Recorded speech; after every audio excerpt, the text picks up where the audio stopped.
त्र्यम्बकं यजामहे सुगन्धिं पुष्टिवर्धनम् उर्वारुकमिव बन्धनान् मृत्युर्मोक्षे मामृतात्। अर्थात हम त्रिनेत्रधारी भगवान शिव की आराधना करते हैं, जो सुगंधित हैं एवं हमारा पोषण करते हैं। ठीक उसी भांति जैसे पका हुआ कद्दू अपनी बेल से आसानी से अलग हो जाता है, वैसे ही हम भी मृत्यु के बंधन से मुक्त होकर के अमरता को प्राप्त हो जाते हैं। बोलो भगवान भोलेनाथ की जय। जय शिव शंभू। नमस्कार भक्तजनों, श्रोताजनों को आज के इस वीडियो में हम सुनाने वाले हैं श्रावण सोमवार के व्रत की कथा। आज श्रावण माह का दूसरा सोमवार का दिन है। आज के दिन भगवान भोलेनाथ की आराधना करनी चाहिए, पूजा करनी चाहिए तथा इन कथा का श्रवण करना चाहिए। इतना करने से भोलेनाथ की कृपा प्राप्त होती है। सभी दुखों का अंत एवं सर्व सुख को प्रदान करने वाला यह व्रत बहुत ही सहज है।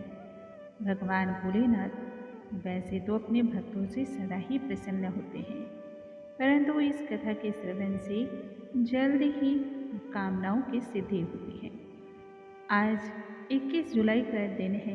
दिन सोमवार है। सूर्योदय का समय प्रातःकाल 5:56 पर है। सूर्यास्त शाम को 7:09 पर होगा।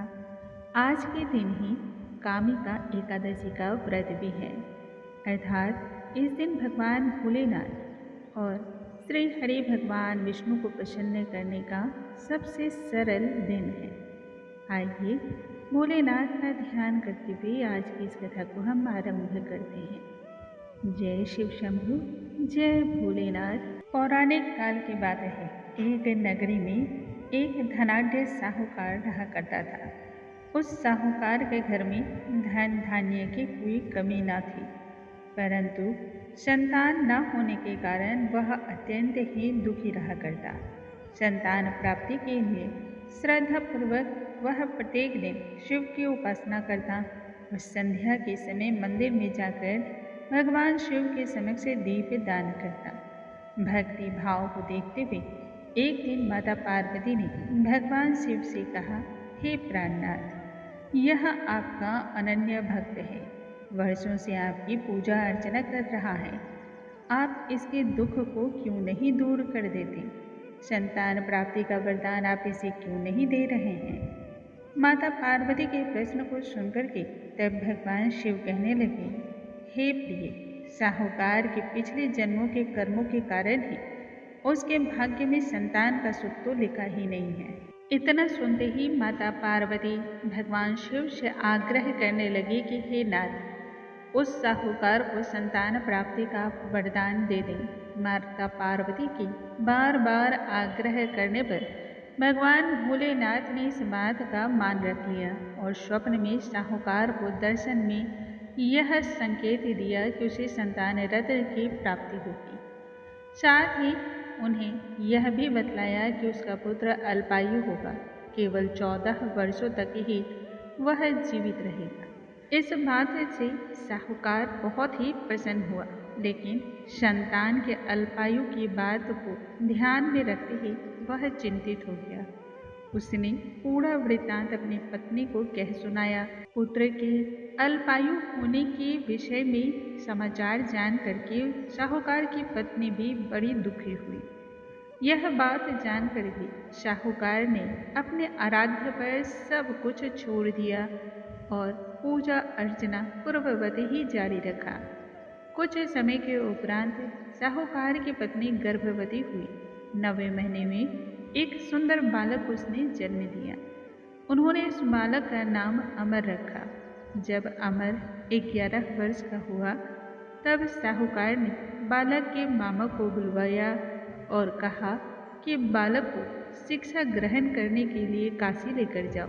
काशी जाने से पूर्व साहूकार ने बालक के मामा को बहुत सारा धन दिया और कहा, तुम जिस मार्ग से होते हुए जाना, वहाँ पूरे मार्ग में यज्ञ कराते हुए जाना और ब्राह्मणों को भोजन अवश्य ही कराते हुए जाना। इसके पश्चात दोनों मामा भांजे काशी की यात्रा पर निकल पड़े। यात्रा करते करते बालक और उसके मामा एक राज्य से होकर गुजरे। रात्रि हो चुकी थी, सो उन्होंने विश्राम करने का मन बनाया। जिस धर्मशाला में वे सभी रुके थे, उसी धर्मशाला के निकट में ही राजा की पुत्री का विवाह हो रहा था। परंतु जिस राजकुमार का विवाह उस राजकुमारी के साथ होने वाला था, वह एक आंख से काना था। यह बात किसी को भी पता नहीं थी।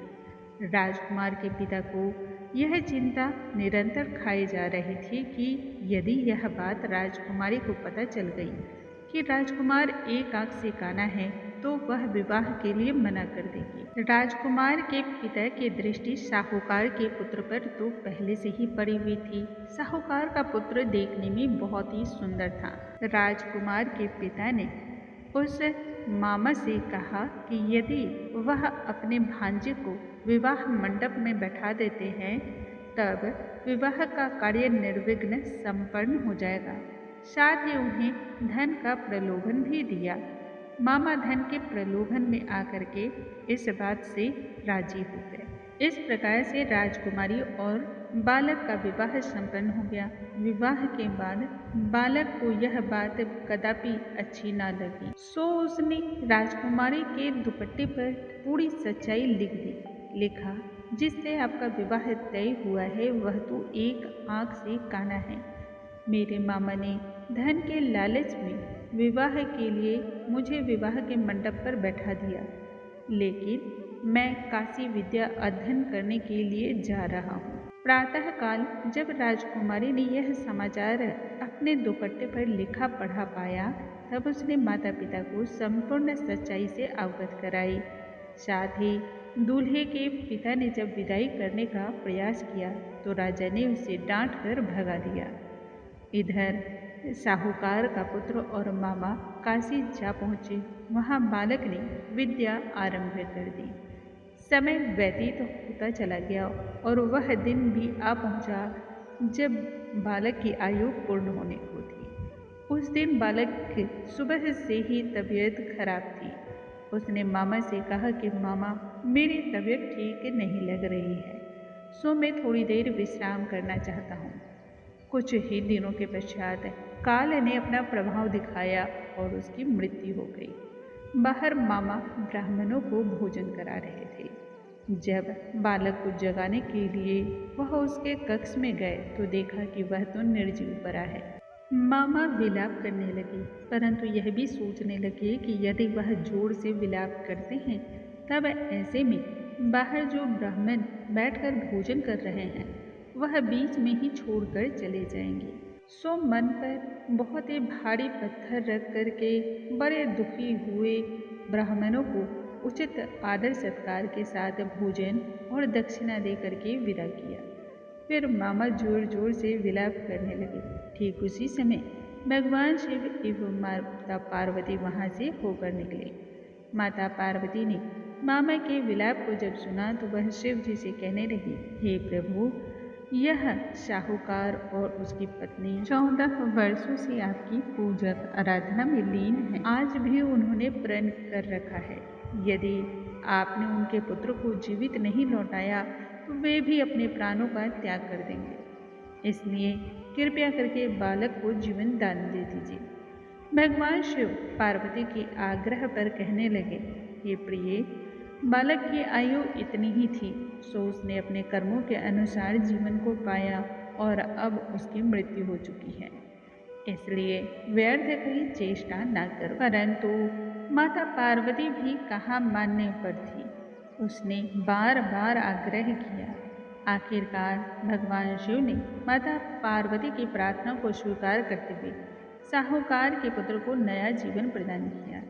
अब मामा और साहूकार का पुत्र काशी से विद्या अध्ययन करने के पश्चात अपने घर को लौटने लगे। रास्ते में वही नगरी आई जहाँ साहूकार के पुत्र का विवाह हुआ था। नगर के राजा को जब यह समाचार प्राप्त हुई कि साहूकार का पुत्र लौट गया है, तब उसने साहूकार के पुत्र और मामा को अपने महल में ससम्मान बुलवाया। राजकुमारी के साथ बहुत सारे उपहार देकर के उसे विदा किया। उधर जब साहूकार का पुत्र अपने घर को पहुंचा, तब उसके माता पिता जीवित उसे देख करके बहुत ही खुश हुए। साथ ही पुत्र वधू को देख करके वह बहुत प्रसन्न हुए, भगवान शिव की स्तुति करने लगे।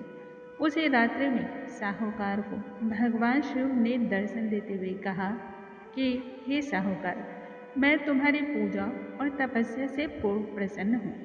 अब तुम्हारे पुत्र को लंबी आयु प्राप्ति का वरदान देता हूँ। जो मनुष्य श्रद्धा, भक्ति, विश्वास के साथ मेरी आराधना करता है, मैं उसके समस्त कष्टों को हर लेता हूँ, हर दुखों को दूर करता हूँ। जो भी व्यक्ति श्रद्धा भक्ति भाव से इस कथा को सुनता है, कहता है या फिर इसे पढ़ता है, उसके जीवन में सभी प्रकार के सुख, समृद्धि, वैभव और संतान के सुख की प्राप्ति होती है।